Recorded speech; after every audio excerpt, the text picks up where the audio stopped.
एक समय की बात है कि एक बार सूरदास जी महाराज अपने वृंदावन में बांकी बिहारी सरकार को भजन सुना रहे थे। और वहाँ भजन सुनाने के बाद सूरदास जी जहाँ अपने कुटिया में रहते थे वहाँ भी भगवान का स्मरण करके भजन सुनाया करते थे। बड़ी सुंदर रोचक प्रसंग है, आप इसको श्रवण कर लीजिएगा। हुआ क्या कि सूरदास जी महाराज के भजन सुनने के लिए रोज कन्हैया आते हैं, यह सत्यता बात है।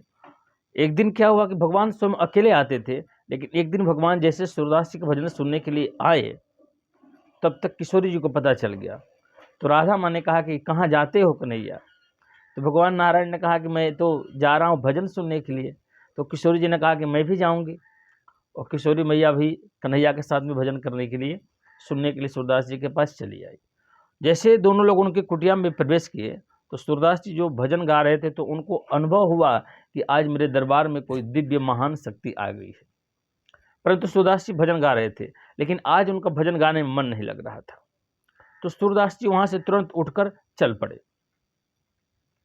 अब जब भजन गाने वाले वहां से उठकर चल पड़े तो ये किशोरी जी और भगवान कृष्ण भी उठकर वहां से चल दिए। भगवान ने कहा कि चलो किशोरी जी, आज लगता है सूरदास जी का मूड मिजाज ठीक नहीं है, आज लगता है वो देर तक भजन नहीं गाएंगे।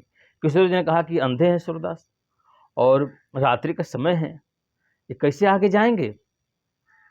भगवान ने कहा कि छोड़ो, अब भक्तों को अपने ऊपर उनके ऊपर भी छोड़ देना चाहिए, वो चले जाएंगे। आज सूरदास जी एक दिन से भजन नहीं गाते हैं।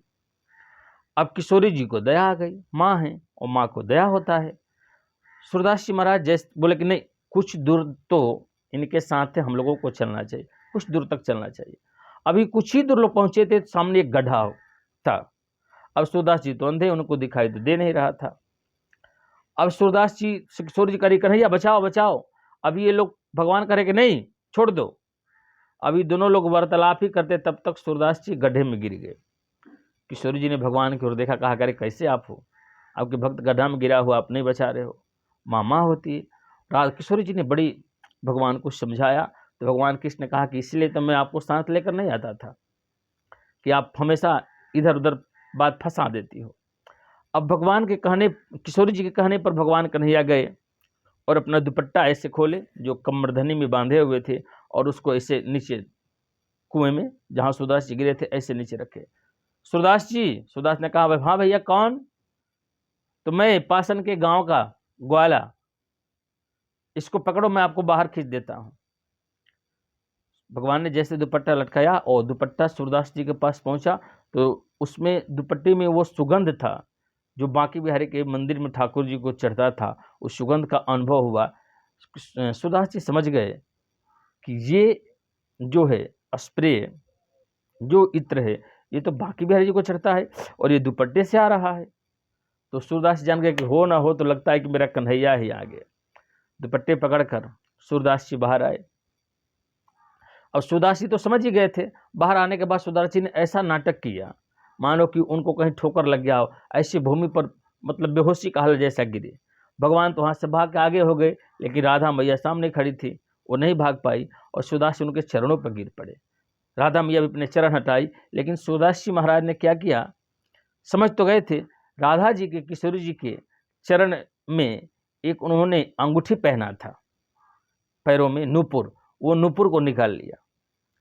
अब नूपुर निकाल लिए और राधा जी सामने जाने लगी। कुछ देर आगे तक चलने के बाद राधा मैया ने भगवान कृष्ण ने कहा कि ऐसा है कि लगता है मेरा जो नूपुर है वो कहीं खो गया, जाकर पता करो। भगवान तो अंतर्यामी है, सब जानते हैं। सूरदास जी के पास आए और सूरदास जी उसको छुपा कर रख लिए थे। बोले कि ऐ सूरदास जी। सूरदास ने कहा भैया कौन? बोले मैं वही जो आपको कुएं से निकाल कर अभी जाया। मेरी सखी एक साथ में आई थी, उनका एक नूपुर भुला गया है, तुमने देखा है? आपने देखा? सूरदास ने कहा कि ये नेत्र कहाँ है जो मैं देखता, मैं कहाँ से देख सकता हूँ, आपके पास तो कोई नूपुर तो नहीं है। सूरदास ने कहा कि एक नूपुर तो है मेरे पास भैया, ये तो देख लो। सूरदास जी ने ऐसे अपने झोले से निकाला। राधा जी ने कहा हाँ हाँ हाँ यही है। भगवान ने कहा कि हाँ यही है। सूरदास ने कहा कि यही है, मैं कैसे मानूं कि ये तुम्हारा ही नूपुर है, क्योंकि मैं तो अंधा हूँ, मैं तो देख नहीं सकता, मैं तो समझ नहीं सकता। और आप कह रहे हो कि मेरा है। 1 घंटे के बाद कोई दूसरा अगर कहे कि ये नूपुर मेरा है तो मैं क्या करूँगा? आप हमको स्पर्श कराओ या हमको सिद्ध करो कि ये नूपुर आपका है। सूरदास जानते थे कि वही कृष्ण है। राधा मैया बार बार कहती है कि ये नूपुर चाहिए, कृष्ण भगवान कहते हैं कि ये दे दो, सूरदास जी कहते हैं मुझे सिद्ध करो। तो भगवान ने कहा कि कैसे सिद्ध करें? बोले कि स्पर्श कराओ अपने चरण को, एक में आपने पहना होगा, एक में नहीं पहना होगा, तो मुझे पता चल जाएगा कि नूपुर आपका है। राधा जी ने अपना चरण बढ़ाया, भगवान कहने पर श्री सूरदास जी महाराज ने वो नूपुर एक ऐसे स्पर्श किया, एक पैर में नूपुर था, एक में नहीं था, उनके चरणों को स्पर्श करके सूरदास जी बड़े धन्य हो गए और चरणों पर लोटन गए, रोने लगे।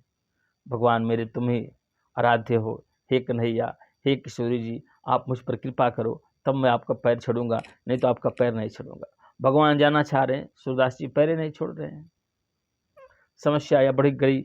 भगवान श्री ठाकुर जी महाराज ने सूरदास जी महाराज से कहा कि क्या चाहते हो?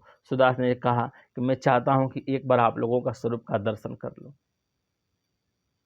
भगवान ने सूरदास जी को नेत्र प्रदान किया। सूरदास जी ने नेत्र से आज पहली बार भगवान राधा माधव और माँ किशोरी मैया को देखे, गदगद हो गए, भगवान को चरणों में बार बार प्रणाम किया, ऐसे करके अपने माथे पर चढ़ा रहे हैं। भगवान जाने लगे। सूरदास ने कहा कि एक काम करो प्रभु। बोले अब क्या रह गया है? तो एक काम करो कि ये आपने जो नेत्र हमको दिया है ना, इसको ले जाओ, आपको देखने के बाद अब संसार को देखने की इच्छा नहीं हो रही है। ऐसे सूरदास जी का भाव था। भगवान पुनः उनको अंधे बना दिए और इसी में मस्त होकर रहने लगे। नारायण।